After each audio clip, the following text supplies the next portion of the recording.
આજે તો છે ને મારે દાળ ભાત બનાવવાના છે. તો સૌથી પહેલા તો મેં ભાતને ધોઈ અને પલાળવા મૂકી દીધા છે અને દાળને ધોઈને સ્વાદ અનુસાર મીઠું અને હળદર નાખી દીધું છે અને 4 સીટી કરવા મૂકી દીધા છે. ભાતમાં પણ મીઠું અને જીરું નાખી અને એમાં પણ 2 સીટી કરી લેશું.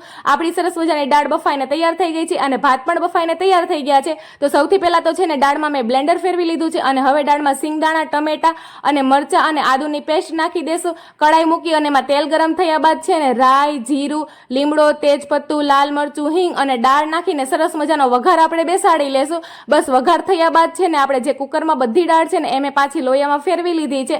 હવે એમાંથી ઉપર છે ને આપણે લાલ મરચું અને ધાણા જીરું પાવડર નાખી દેશું, સાથે ખમણેલું કોપરું નાખી દેશું, ગોળ નાખી દેશું અને આંબલીનું પાણી નાખી દેશું અને હવે 5 મિનિટ જેવી આપણે દાળને ઉકળવા દેશું. લાસ્ટમાં છે ને ગરમ મસાલો અને ધાણાથી ગાર્નિશ કરી લેશું અને આપણી સરસ મજાના ગુજરાતી દાળ ભાત તૈયાર થઈ ગયા છે. તો ચાલો, તમને રેસીપી પસંદ આવી હોય ને તો વિડીયોને લાઇક, શેર એન્ડ સબસ્ક્રાઇબ કરી દેજો. મળશું નેક્સ્ટ વ્લોગમાં. હર હર મહાદેવ.